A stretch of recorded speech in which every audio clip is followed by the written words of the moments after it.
Well, hello there again. We're here for this Curry Monthly webinar. I love doing these with you guys, Grant and Andrew. Welcome again. Thank you. Today, we're going to talk about something that is an interesting topic. It's okay, so your business has been hacked. You've had a data breach. One of your key players, emails has been hacked or computer's been hacked. Well, what happens when that goes on in a business? How does IT intertwine with all of that? And what's a good a CO's guide to the response that you have? So there's a lot to chew on there, but we can get into the place where we're going to go through kind of really what do you need to know about cyber attacks, kind of some basics.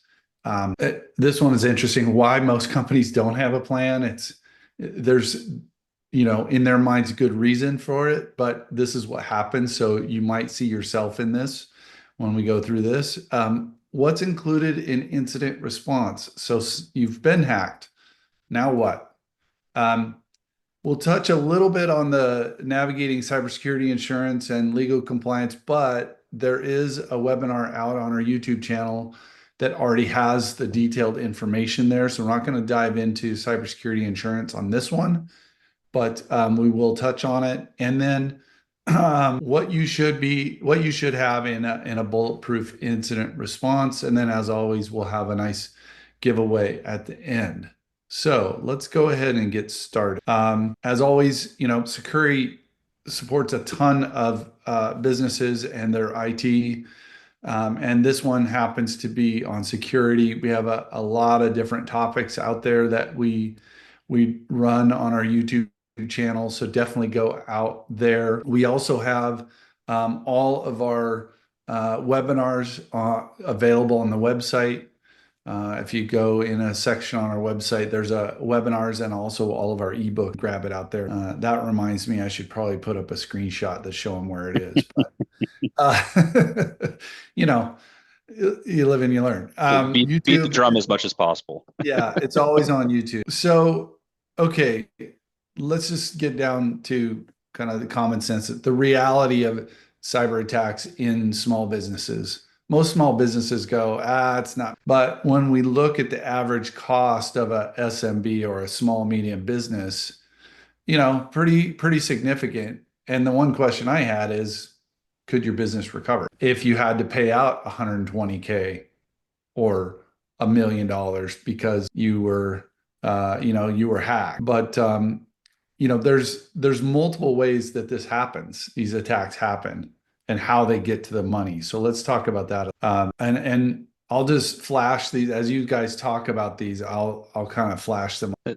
Payroll is one of my favorite, and we'll kind of get through that. But that's when I have the conversation about cybersecurity and being ready for the inevitable.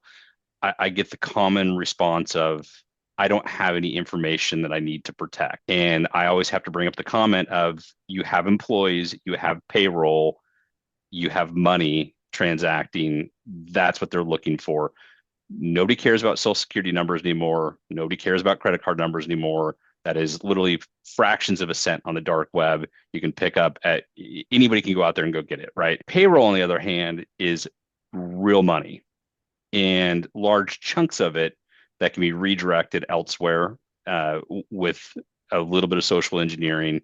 And so that's the one that that comment always makes me cringe, because I'm like, you're a business, you make money, that's all they care about, right? Yeah. So And And to talk about payroll, even small businesses have payrolls that are tens of thousands of dollars.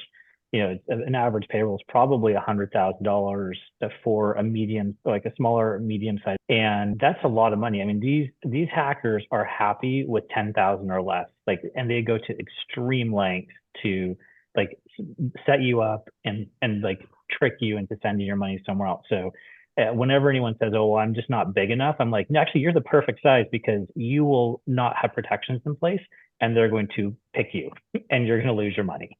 well, we've all run businesses and been at a point where we're like, oh, it's time to make payroll, and that's a little stressful. So imagine that money's just gone. That's all. That's the only thing I need to hear. Think about payroll getting hacked. Let's talk about electronic funds transfer. Maybe Yeah, that ties into payroll or whatever, but a little bit, but it's something that if you have vendors or you have clients, chances are you're doing some form of elect fund transfer as a, like an ACH of some kind. You're sending money around. It might be that you're receiving uh, money from a client to do a project. You might be sending money to a vendor for paying your bills. Um, the one that I see a lot that happens is somebody gets an email that says, "Hey, I'm changing my bank account information, and here it is. Go ahead and transfer it." And that's not. People are like, "Does that really happen?" I'm like, "Oh, it happens all the time." Somebody doesn't verify that the information that they just received is correct. Um, a lot of times it happens where they're like, "Hey, I need to have this done immediately," and the person that's sending the information is like the CEO, and people are afraid to question potential authority, and so they do it. Um, I personally have seen, $1 million transactions hijacked that way. But it happen. I mean, like it happens more often than not, and it's probably one of the easiest things from a simple phishing email that takes place. yeah, Yeah. what's interesting to me is you have a lot of individuals now that work remotely. Some are in office, they're all over the place. This world of technology has opened it up. I get the occasional text that tells me I need to pay my toll, Washington State good to go toll pack because it's overdue. And, I don't pay that. The wife pays that. And it's like, they're coming at individuals from all different directions. Well, if they get a hold of an individual that also has access to business finance, that's a big hit for them. And Tony, I'll have two quick little stories on electronic funds transfer. So what I find for customers that I talk to is they say, "Oh, well, I don't do a lot of that."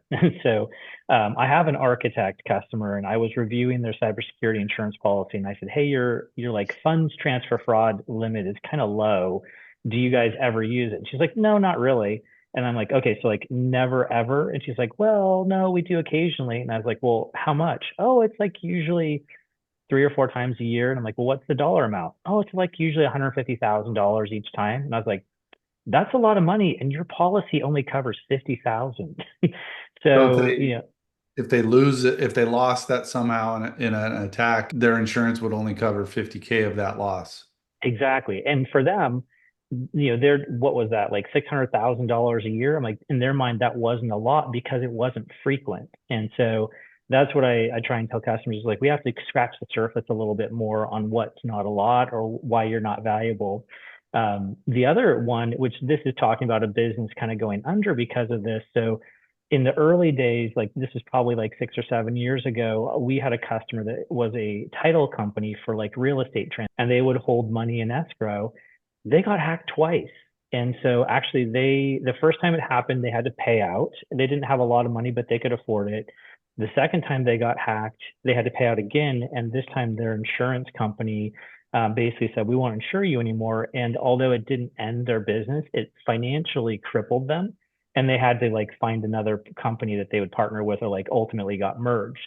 So although it wasn't like in one fell swoop, it was they were done, but they were weakened so much, and basically at that point, no one wanted to do business with them because they didn't feel like that company took good care of them. So that might segue into one of the next ones here about reputation. Yeah. Well, a little piece to that to add on to that, and so when you talk about, oh, we only do transactions, maybe 4 times a year.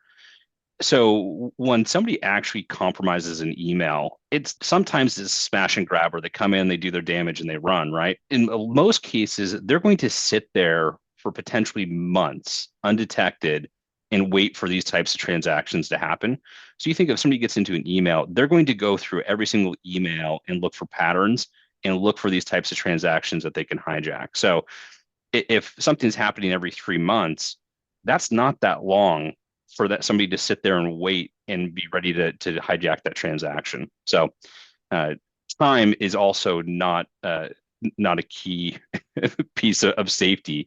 Somebody could be there for a long time. In fact, most breaches aren't detected for 160, 180 days. if not longer. And so let's talk about these last two, ransomware and kind of the reputation. You hit on the reputation. Yeah, I mean, certainly. So, ransom is basically the data you have in your company to run your company on a daily basis is now inaccessible. They've locked it. And they are now holding you for ransom.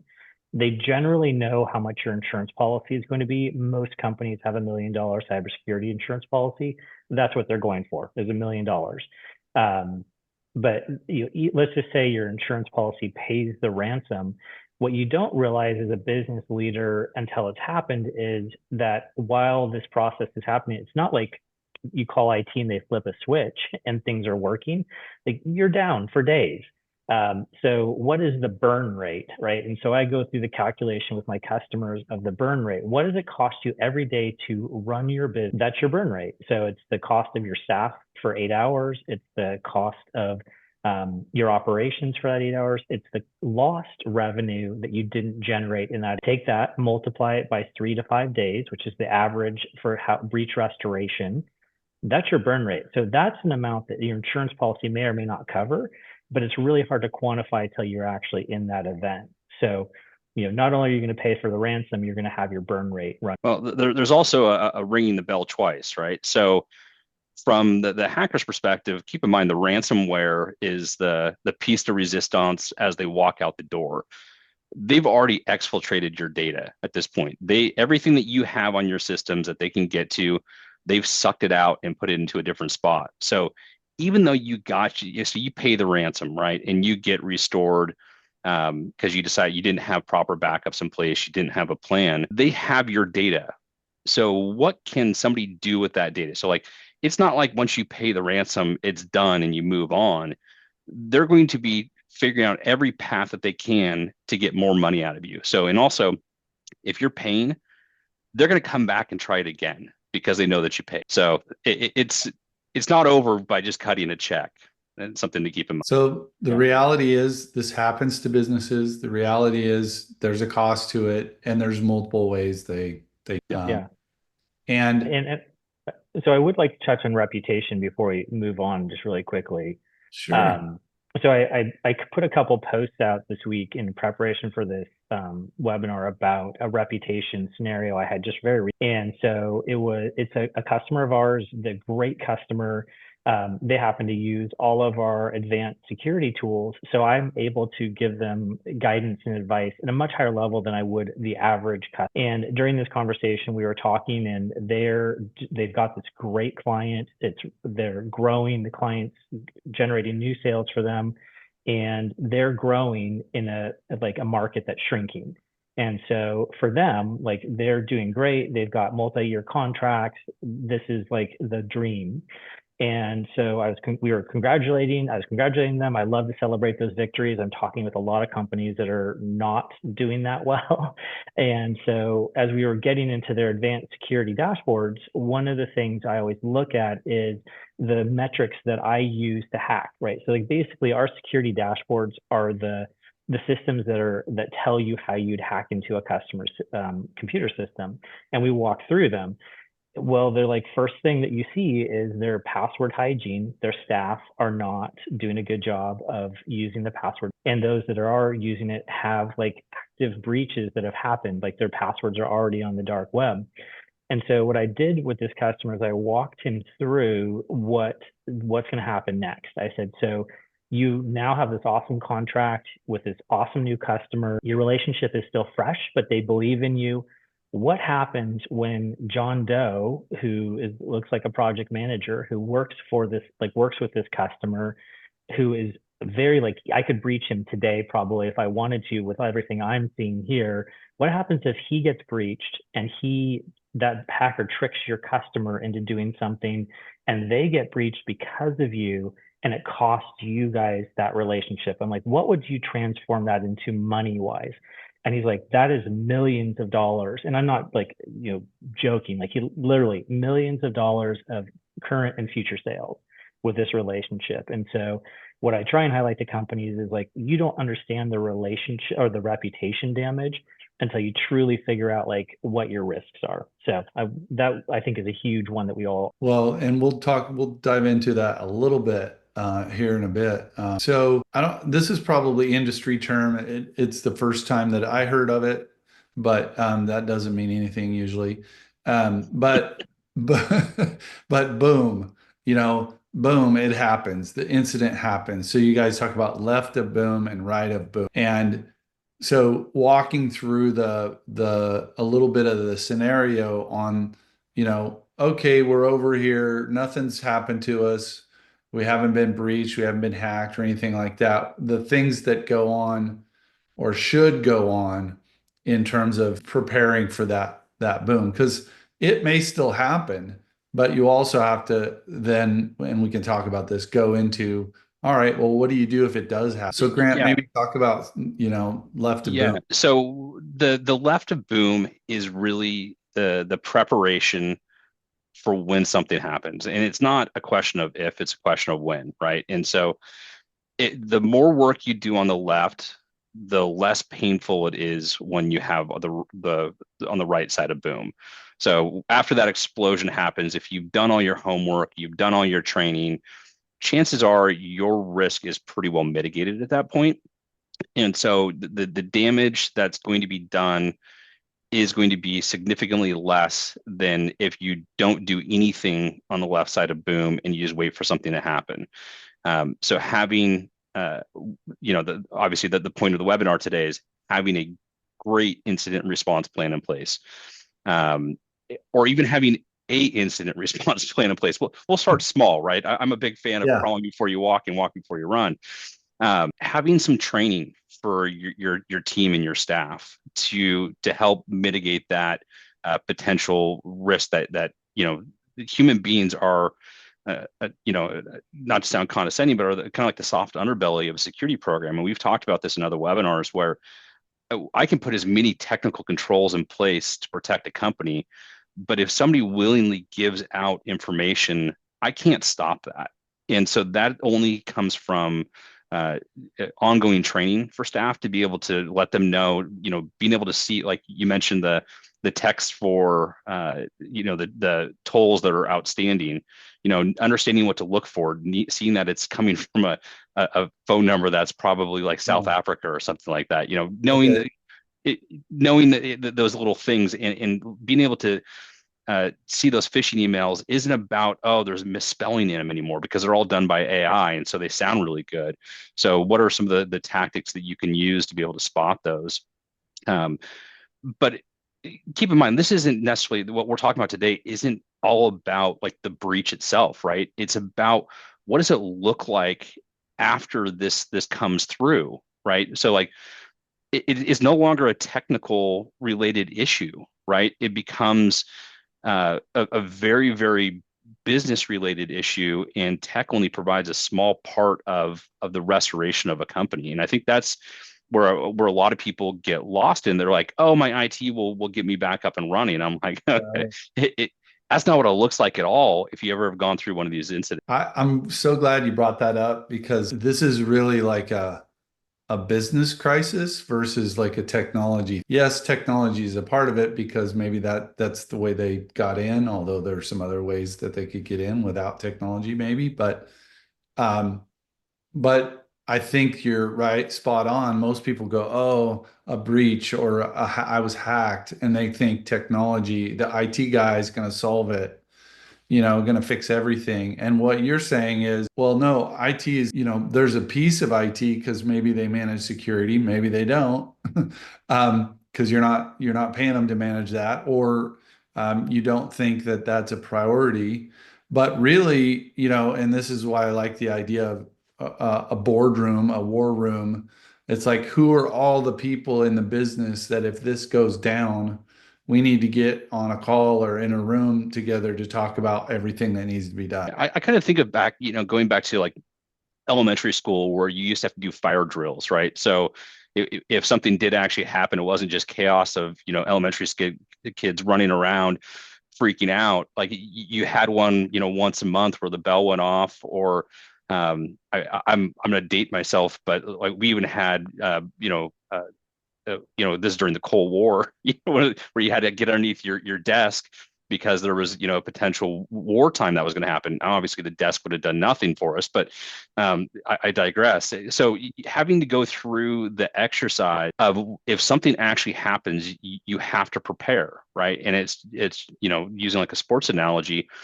If you train every single day when you have to run that play, you're just going to run that play, right? It's second nature. If you've never done it before, it's going to be clunky at best, and your success rate of being able to do something is going to be probably pretty low. So the key is have something in place, run through some different scenarios. It doesn't have to be extravagant by any means, but just kind of it will prompt some questions of like, oh, I didn't really think about that as you go through the exercise. And that's what really starts making a really good plan. Yeah. And Well, when we talked earlier, when we did our dry run, I think you used the analogy, more preparation prevents perspiration, or something. It was very snappy. I can't take credit for it. It was the separations in the preparation, and I think that was Russell Wilson. Yeah, but it's true though, right? The more the better you will do comes from the practice, right? And I think really that previous slide is about intentionally taking control, right? So left of boom is when you have control as a business decision maker or as an organizational leader, and right of boom, you've lost control. You're cleaning up a mess someone else took over. I mean, events happen, right? Breaches happen, but if you prepare ahead of time and you have a plan and you run through it on occasion, then when you do have the event, you're like, okay, I mean, it sucks, it happens, but let's all move forward, and this is how we're going to do it. So once again, it's that like intentional control, like taking intentional control of your destiny as far as. This next slide, and why I got to a little early, was this, when it really goes down in that first 24 hours, it's a little chaotic. There's, if you've never gone through it before, it's even more chaotic. You've got money that's stopped flowing, maybe to a vendor or to payroll or to wherever.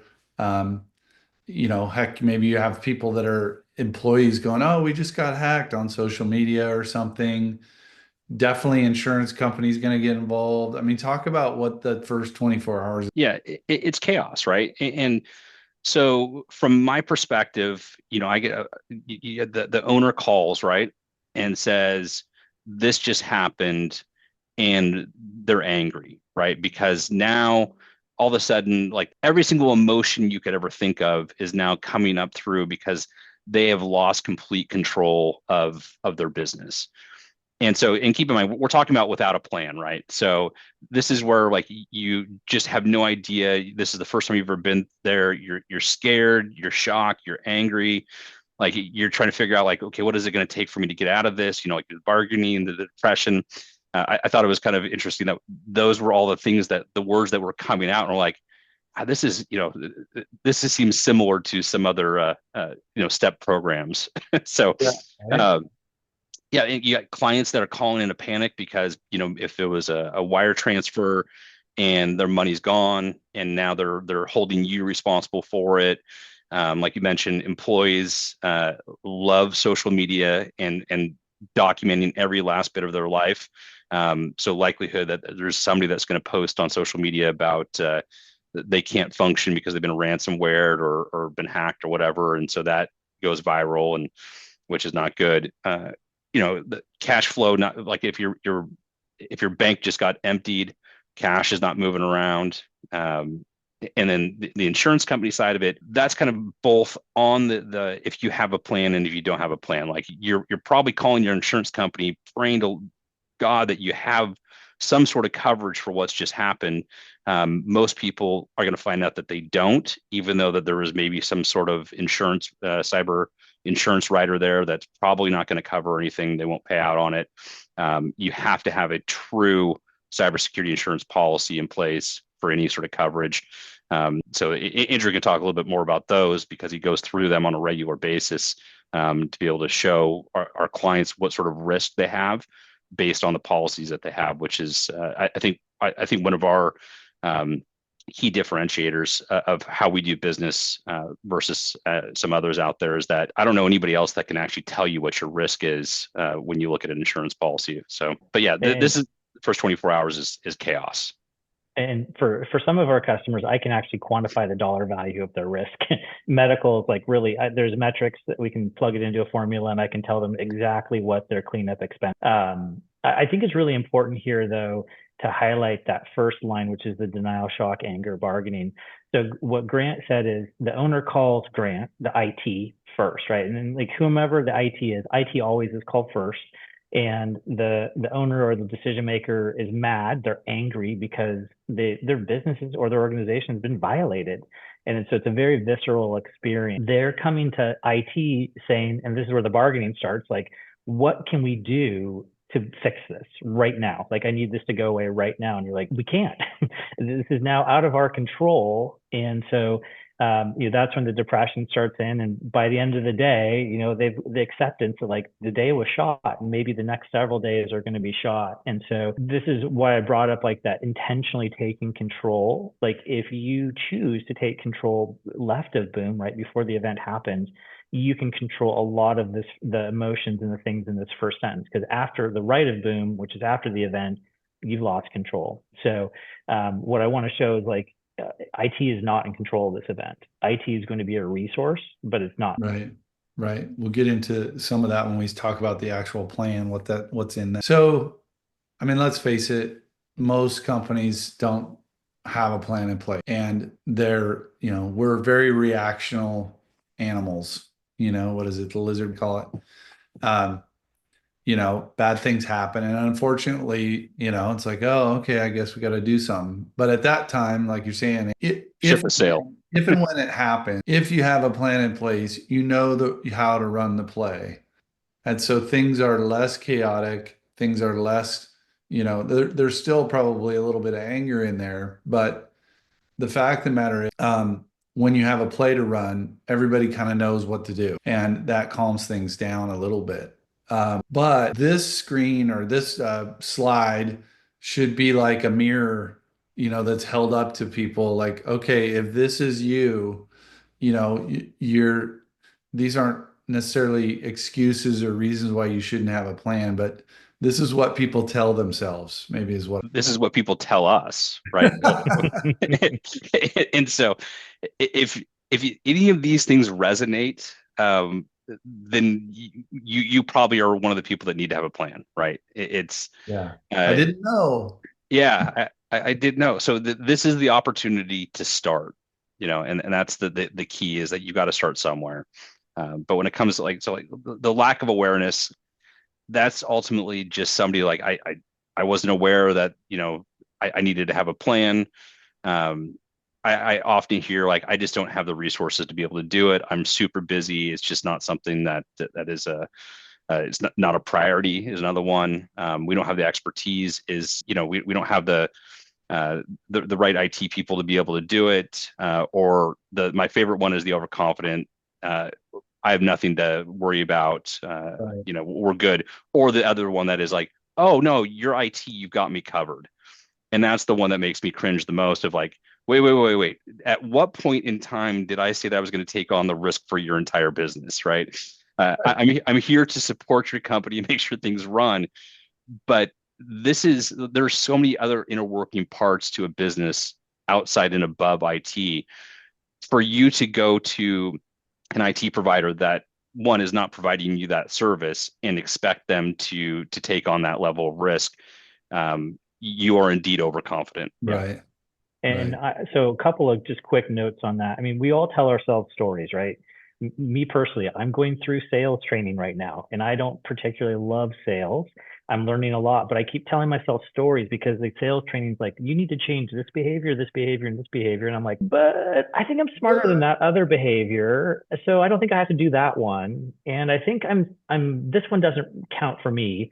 But in the end, at the bottom, I'm not getting the results I want because I'm choosing to ignore the experts because I'm telling myself my own stories. Yeah.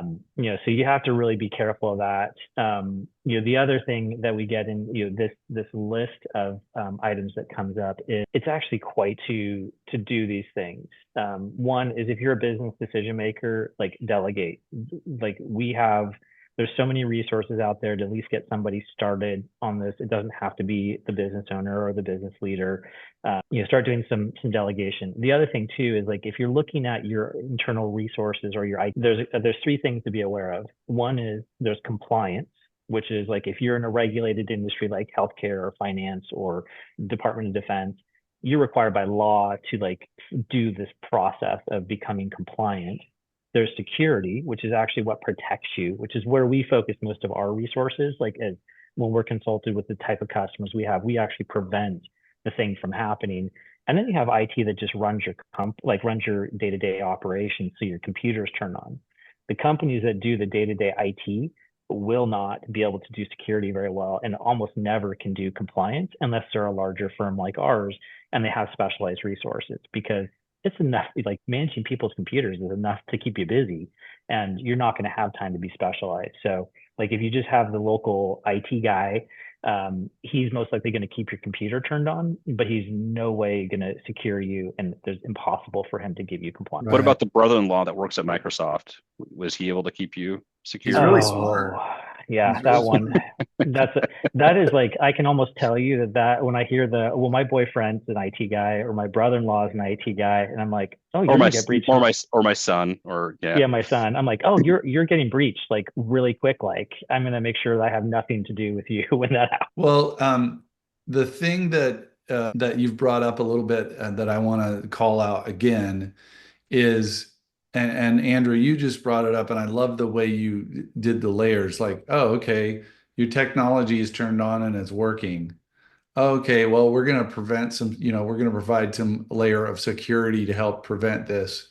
And then we're going to make sure that you're compliant with whatever industry you're in, those layers. And a lot of small businesses just get to that first layer and think, okay, that's great. Um, and then when, like what you're saying, Grant, the incident happens and IT comes into play. Well, just breaking down how IT is involved versus other pieces of the business, systems continuity, that's kind of what you're talking about, Andrew, which is, hey, the technology's working. If there's an outage, we help you, work with the internet provider to get it back on. If somebody's computer breaks, we order them a new one. If someone has a technical issue, we have a support desk.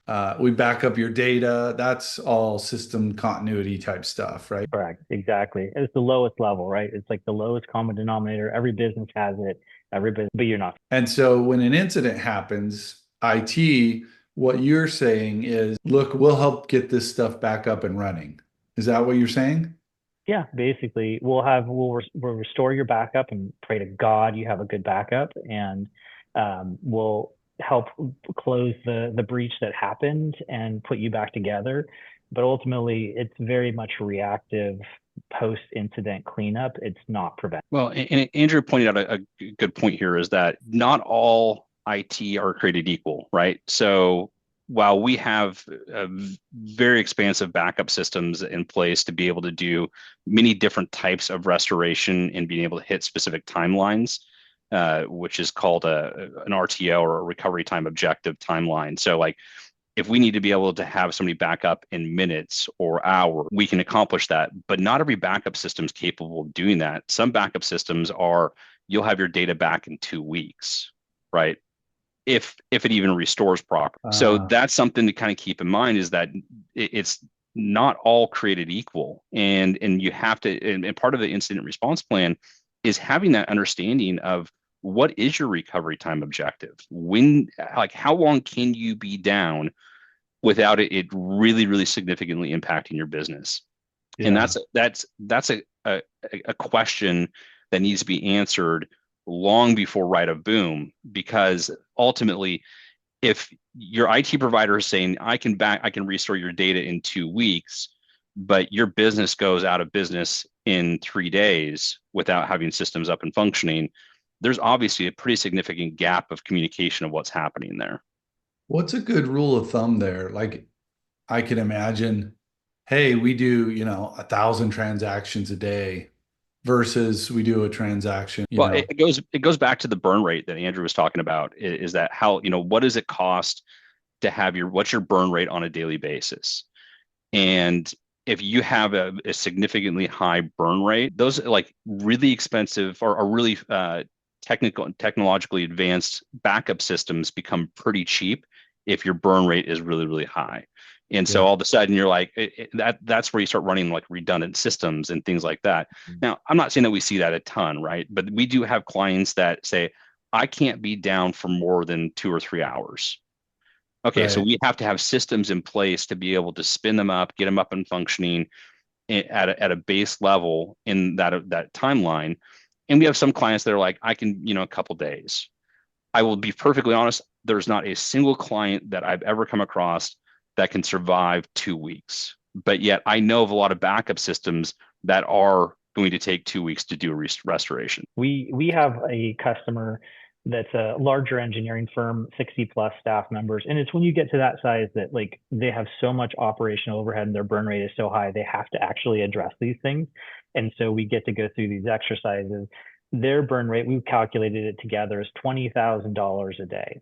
And so when you start looking at $20,000 a day and an average event is 5 days, now they're $100,000 into an event.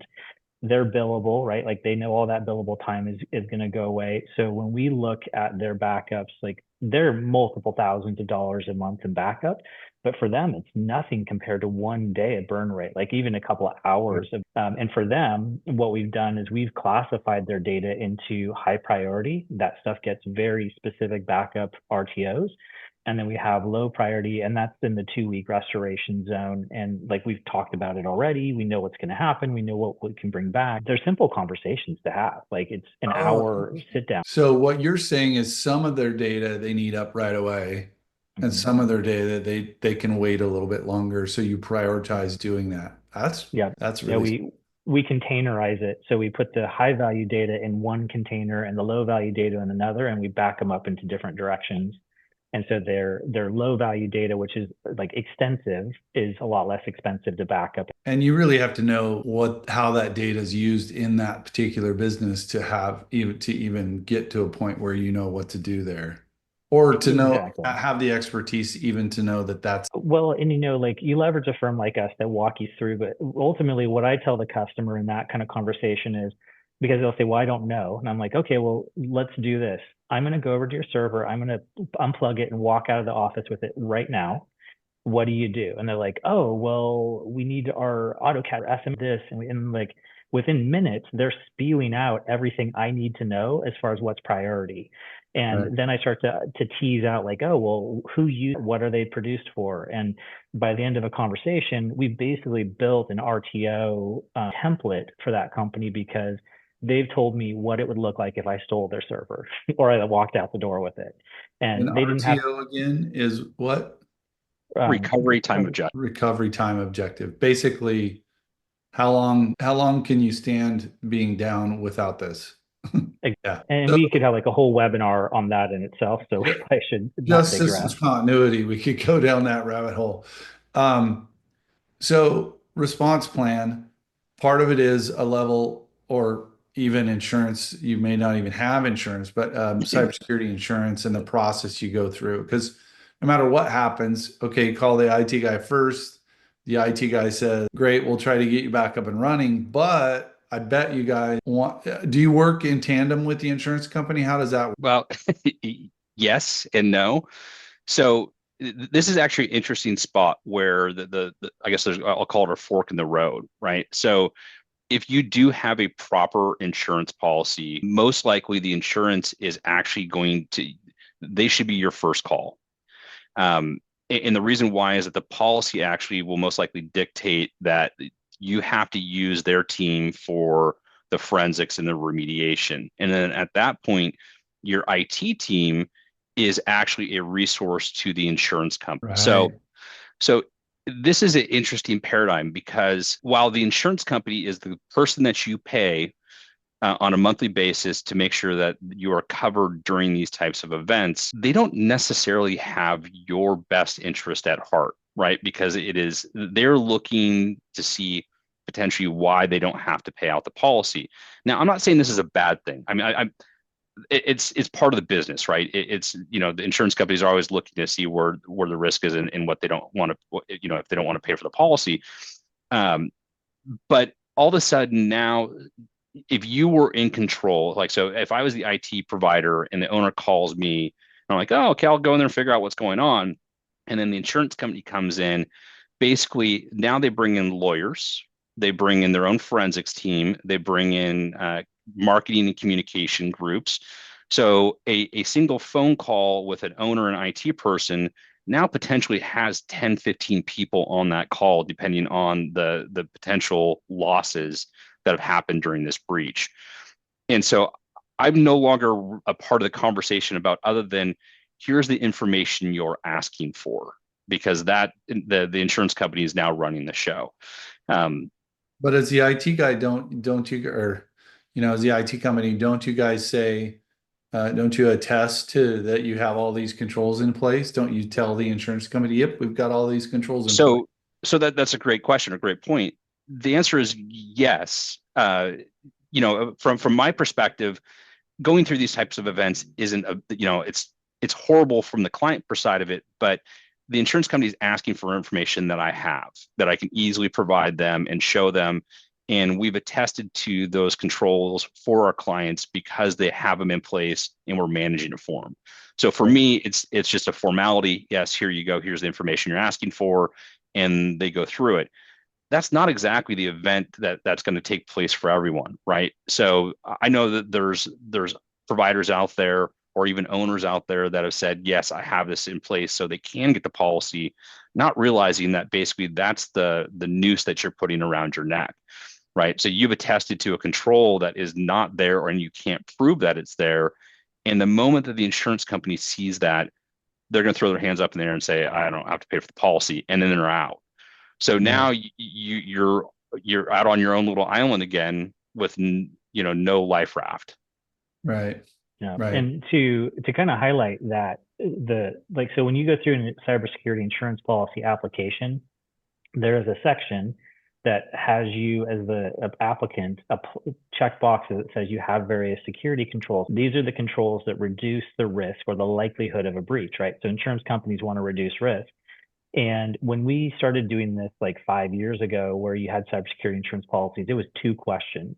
Do you have passwords? And do you restrict admin rights? And at that time, like, we had already done it with industry standard best practice. These applications are now 2 and 3 pages of questions they're written by cybersecurity specialists like Grant. And so when we look at them, I'm like, ooh, that is a soft yes and probably a even harder no. Don't check that box, but it's going to cost you money to fix it.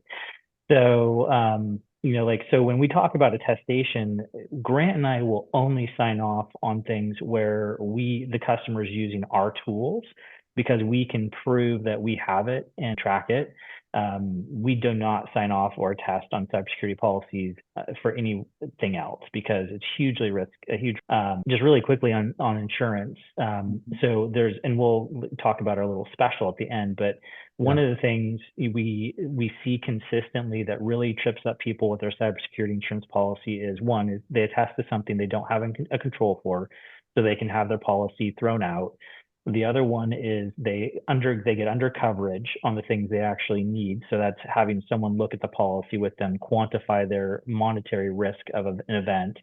And then the third one is, Grant talked about this briefly, but if you read it's not even fine print, like, it's usually big and bold at the very top of the policy. It says, if you use a team for an event other than the insurance company, so like if your policy says, if you call Succurri first, you're gonna, like, half your policy goes away. And we see this all the time now. It's like a very common thing. Like, you will have the coverage of your policy by calling us first instead of calling the insurance company's breach room. So we now are being very, very careful as we see our customers' policies. If they have that, we put a note in the record for that customer that says, if they have an event, do nothing, call the insurance company first.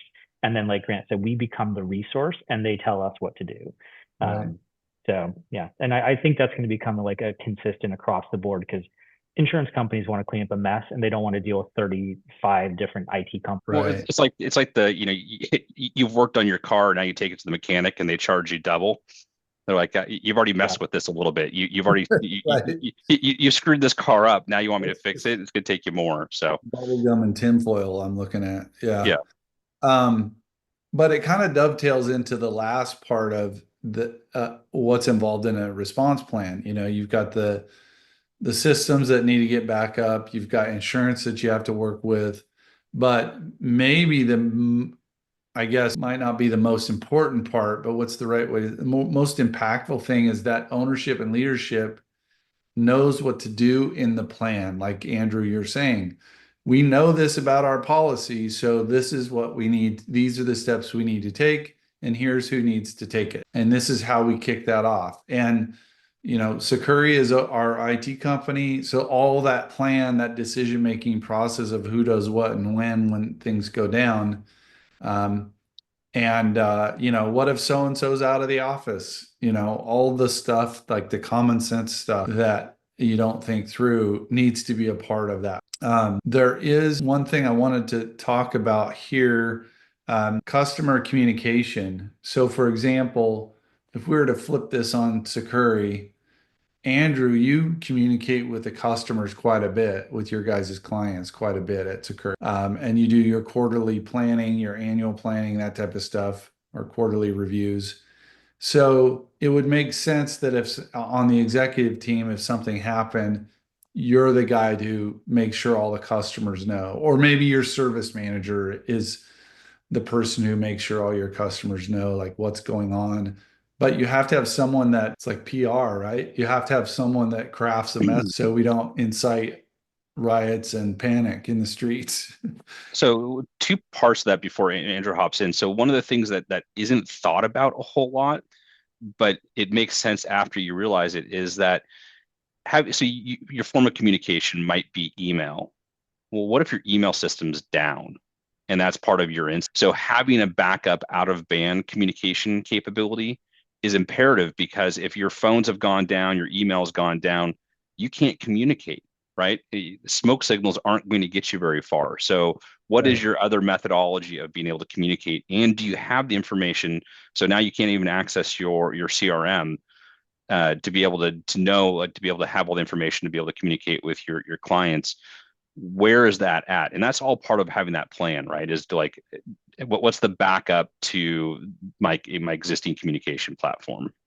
Right. And so I do, the majority of what I do is talk to customers on a daily basis. And it spans a spectrum from people who just want to pay me hourly to fix the event or the issue of the day, to customers who pay me a lot of money per month to be very, very proactive. Um, Grant and I, about a year ago, decided that cybersecurity insurance was so important that we've offered to every client a free review of their policy, and I've gotten to be quite good at it now. Oh, there we go. Good So segue. yeah, thank you.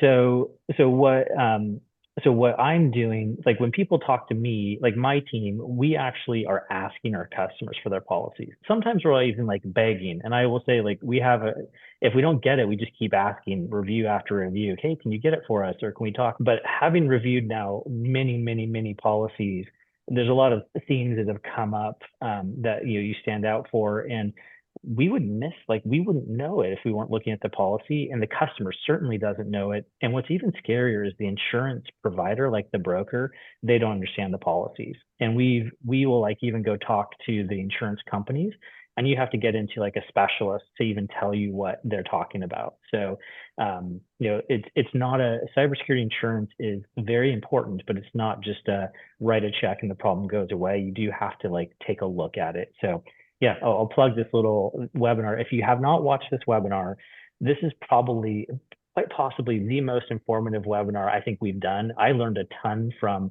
Maria Stevenson, who is our industry expert from Sea Mountain Insurance. And like I get to meet with her quarterly for the business side of things. And she just keeps telling me the stories about what they're doing in insurance. And like they're now really working to decline policies that for people who have falsely attested. to the controls that they're in. So yeah, so watch that one. It's a great companion to this web. Yeah, it is. Excuse me. I learned a ton there too. Way eye-opening how. Well, the one that my takeaway from that was I always affectionately called it the short form or the long form, because I had so many clients that would tell me, they're like, oh, no, I have cybersecurity insurance. And I'm like, oh, was it the short form and the long form? I'm like, what are you talking about? I'm like, was it a couple questions or was it 3 pages? They're like, oh, a couple questions. I'm like, you're not insured. Yeah, right. Yeah, you guys get into specifics on that. That's a good Yeah. memory. So let's talk about kind of in a bulletproof plan, what's happening at various stages. So we talked about the first 24 hours, but then as things go on, because Grant, you mentioned, well, might be down for a week or how, you start looking at different elements of this. And so as I show these, maybe you want to say a few words about it. Yeah. So the first 24 hours are probably the obviously the most important, right? So if you're working the plan, you were already on your path to potentially restoration. And so having that plan will shortcut that. If you don't have a plan, your path to restoration is 72 hours plus. And that's when you start it, because people are still running around like chickens with their head cut off because they're panicking, right? And so the 24 to 72 hours of communication and legal, you've already contacted your insurance company if you have one. If you haven't, that's probably where you start reaching out to your insurance company, because you're like, do I have any level of coverage whatsoever for this event? Depending on the impact to your business, you're probably having some level of communication with your clients, vendors, things like that. So yeah, days 3 and 7 through 7, that's where you're like, how did this happen? Right? What went wrong here? Was it a vulnerability that somebody took advantage of, or was it a vulnerable employee that somebody took advantage of? Really trying to get to a deeper root of what's going on. If the insurance company is involved, they're going to be doing most of this for you. You're going to be from an IT provider perspective, we're turning over logs and logs of information, so that the forensics teams can start going through that and figuring out where something went wrong and what took place. The next 30 to 90 days, this is once again, I call this the fork in the road. Some people go back to business as usual and don't actually fix. They're like, oh, it's done. We're things have kind of stabilized out. That's if they were able to survive it at all.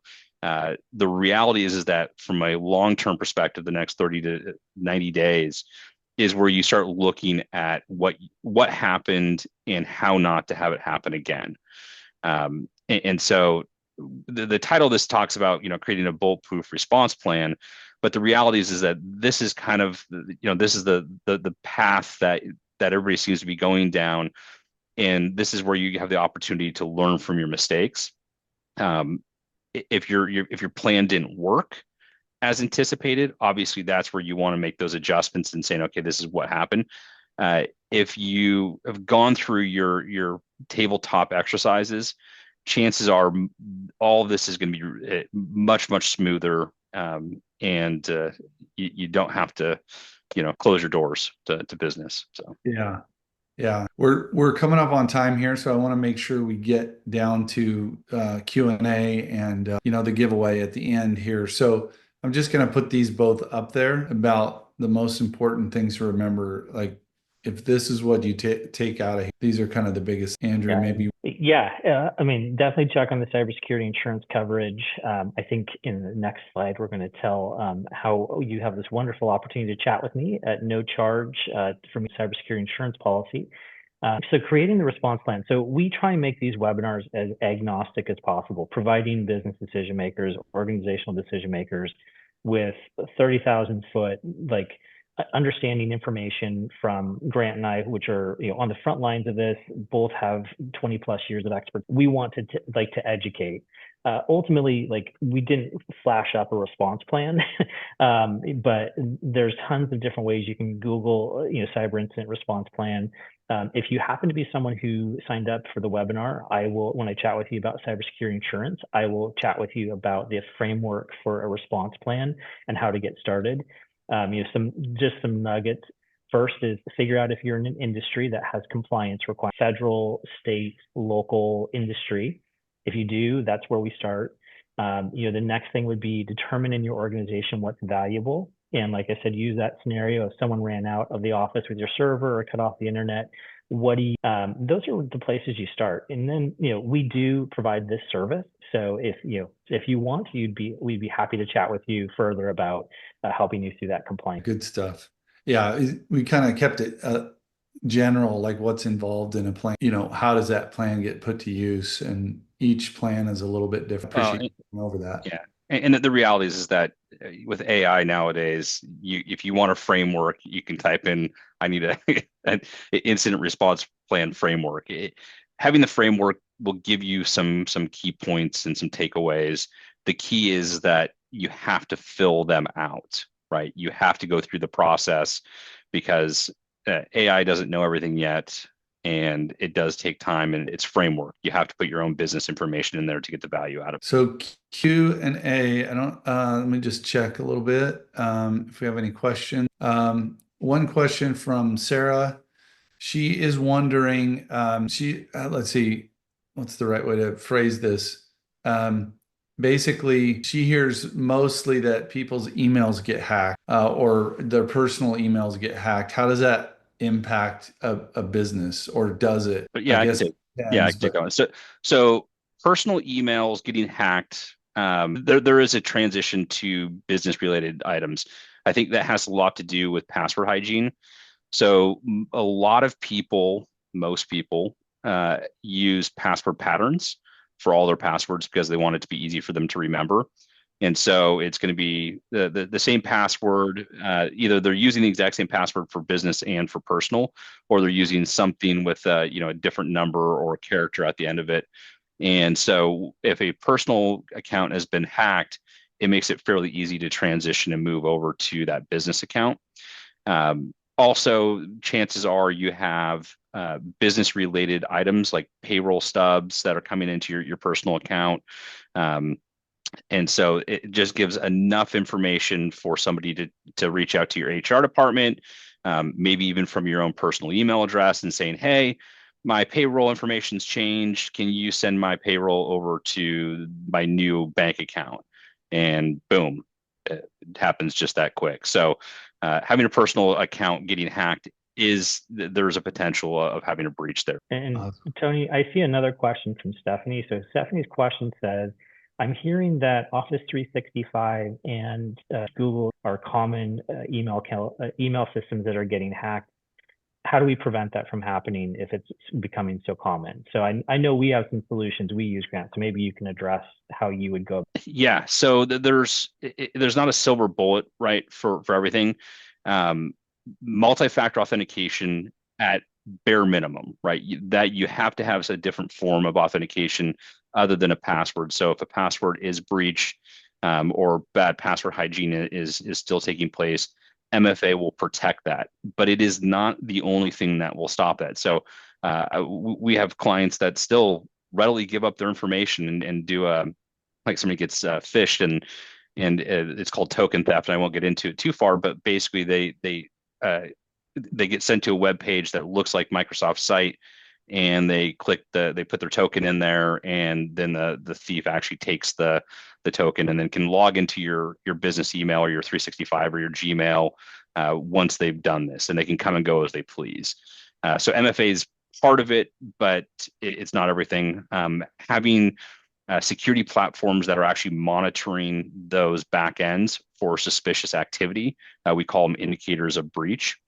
So if you always log in, since we're in Everett, we'll talk about Everett. Since you're always logging in from Everett, and then all of a sudden within an hour you're logging in from Texas, right, or some other foreign spot, And keep in mind, not everybody's people that even the bad actors are now logging in from proxy servers that are in the US. So it's called impossible travel. So systems like that are able to see that type of activity, or random devices that you are not aware of, and being able to lock those accounts immediately is another form of protection. So there's, like I said, each client has different needs. And so there's not a silver bullet that says, hey, if you do this, you'll be secure, because there's no such thing as 100% secure. Anybody that tells you that you are is lying to you. It's about providing layers of security, everything from training to some technical controls to then having your plans in place to deal with when something happens. Excellent. And Well, Tony, we're since we're over, we should probably show our great offer. Yeah. So, Andrew, I'll let you announce this, and you can use the QR code. This will take you to a page so you can sign up. Yep, perfect. So sign up for the free cybersecurity free cybersecurity insurance policy risk review. And you'll actually get to have a nice chat with me. And what I will do is chat with you about the current policy you have. We'll determine if you're a short form or a long form. And if you're the long form, what we can do is take a look at the individual coverages for the different types of events that we see. So going back to that payroll fraud, electronic funds transfer fraud, ransom fraud, those are so common now that insurance companies your coverage for those three specific things. So we can chat about what your business does as far as payroll or as far as electronic funds transfer, or what your burn rate is for a day where you have a ransom. And then we tie that to your insurance coverage. We can also have a provision where you have to eat first. And if you do, that needs to be part of your plan. We want this to be a value-packed conversation, so we can also help point people in the direction of getting a breach prevention plan in place as well. So feel free to use that QR code. Looking forward to chatting with that. So thank you so much. Whether you've been hacked and you're looking for a resource, or you're looking to plan so you reduce the risk of being hacked and you know what to do afterwards, and you have an incident response plan, Succurri's the place to go. Is check these guys out. They really know what they're talking. Thanks, everybody. Thank you. Like us on YouTube.